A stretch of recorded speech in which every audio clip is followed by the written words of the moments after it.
Wait, remember the name. History for the West Indies. Ian Smith की ये वाली line,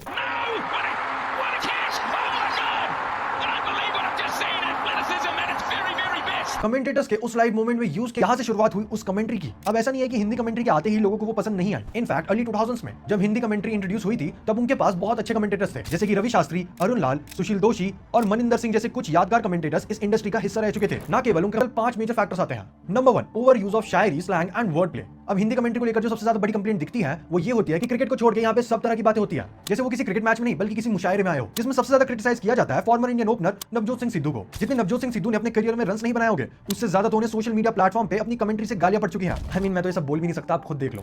ये कुछ फ्रेजेस है जो अक्सर सिद्धू अपनी कमेंट्री में यूज कर देते हैं। अब इन बातों का क्रिकेट से तो छोड़ो, किसी नॉर्मल कंटेक्स्ट में भी कोई नाता नहीं है। इस तरह की बातें आप नॉर्मल वे में भी एक दो बार ही सहन कर सकते हो, बट जब इसी तरह की बात एक कमेंट्री का पूरा वे बन जाए तो चीजें अननोइंग हो जाती है। और ये सिर्फ एक बार की बात नहीं है। जब पिछले साल सिद्धू ने फाइनली कमेंट्री में कमबैक किया था तो शो की टीआरपी और ब्रॉडकास्टर्स की वजह से उन्होंने ऐसी कमेंट्री करी कि उन्हें पूरे सीजन में क्रिटिसिज्म झेलना पड़ा। अब ऑफ कोर्स यहाँ पे उनकी अकेले की गलती नहीं है, क्योंकि जो ब्रॉडकास्टर्स उन्हें करने के लिए कहेंगे उन्हें वही तो करना है। और ये बात सिर्फ नवजोत सिंह सिद्धू के बारे में नहीं है, बल्कि आकाश चोपड़ा भी इसी कैटेगरी में फॉल करते हैं, जो कि हिंदी कमेंट्री के one of the best commentator माने जाते हैं। कभी-कभी स्पेशली एक हाई स्टेक आईपीएल मैचेस में कुछ ऐसे स्लोगन्स, वर्ड प्ले और पोएटिक लाइंस बोल देते हैं जिसका कोई सेंस बिल्कुल नहीं बनता। जैसे कि ये एग्जांपल, आंद्रे अंदर गेंद बाहर।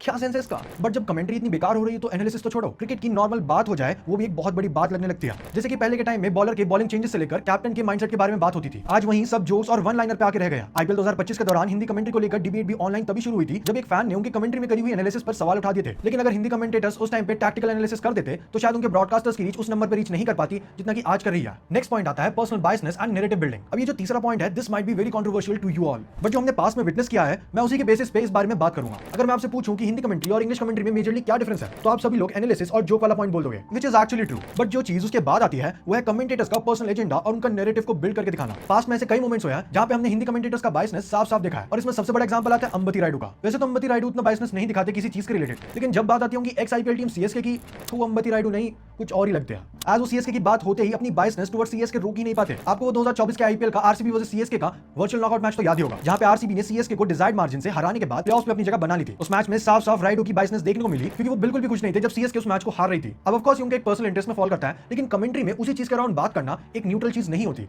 और उनके बायसनेस को साफ-साफ दिखाती है। क्योंकि एज अ कमेंटेटर आपका काम है क्रिकेट से रिलेटेड बात करना, ना कि किसी एजेंडा या फिर नैरेटिव के अराउंड ओपिनियंस को देना। लेकिन यहीं पे एक इंपॉर्टेंट सवाल उठता है, क्या शुरू से ही हिंदी कमेंट्री का फोकस क्रिकेट से ज्यादा डायलॉग्स, शायरी और एंटरटेनमेंट पर था? वेल सच कहूं तो बिल्कुल नहीं। अगर हम थोड़ा पीछे जाकर देखें, स्पेशली अर्ली 2000s के टाइम पर, तो उस टाइम पे Hindi commentary was different and actually a lot good. अब इन सभी पॉइंट्स आपको इतना तो समझ आ गया होगा कास्टर्स की, जो कि टीआरपी के चक्कर में इन कमेंटेटर्स की इज्जत और व्यूअर्स का व्यूइंग एक्सपीरियंस खराब कर रहे हैं। यानी कि असली प्रॉब्लम है फॉर्मेट की। क्योंकि अगर आप ध्यान से देखोगे तो जितने भी कमेंटेटर्स हैं जब ये मैच की कमेंट्री के अलावा बात करते हैं किसी भी मैच या फिर क्रिकेट रिलेटेड चीज के बारे में, तो ये बिल्कुल डिफरेंट लगते हैं। तब ये काफी सॉलिड क्रिकेट ब्रेकडाउन देते हैं, चाहे वो आकाश चोपड़ा की यूट्यूब पर डिटेल एनालिसिस वीडियो हो या फिर विवेक रजदन के टैक्टिकल डिसीजंस। वहां पे पिच कंडीशंस, बॉलिंग एनालिसिस और मैच की सिचुएशन के बारे में डिटेल में बात होती है। अब इससे इतना तो समझ आ जाता है कि उन्हें क्लियरली क्रिकेट नॉलेज काफी है। लेकिन जब वही लोग लाइव ब्रॉडकास्ट कमेंट्री बॉक्स में बैठते हैं तब उन्हें एक ऐसा फॉर्मेट फॉलो करना पड़ता है जहां पे एंटरटेनमेंट को ज्यादा इंपॉर्टेंस दी जाती है, और यहां पर ब्रॉडकास्टर्स का रोल भी आता है। क्योंकि हिंदी कमेंट्री एक्चुअली दुनिया का सबसे ज्यादा वॉच क्रिकेट कमेंट्री फीड है, इसलिए ब्रॉडकास्टर्स एक ऐसे वे में डिजाइन करते हैं जिससे वो मैक्सिमम ऑडियंस को एंगेज कर पाए, स्पेशली कैजुअल व्यूअर्स जो कि डिटेल एनालिसिस से ज्यादा एक्साइटमेंट और रिएक्शंस को देखना पसंद करते हैं। तो ऑनेस्टली देखा जाए ये हिंदी वर्सेस इंग्लिश कमेंट्री वाला डिबेट उतना ईजी नहीं है जितना कि इंटरनेट पर देखने को मिलता है एंटरटेनमेंट का। और जब तक कमेंट्री का फोकस क्रिकेट को एक्सप्लेन करने से ज्यादा वायरल मोमेंट्स और पंचलाइंस बनाने का होगा, तब तक हिंदी कमेंट्री क्रिटिसिज्म का पार्ट रहेगा और इन सभी कमेंटेटर्स एंड इवन पूरे पैनल को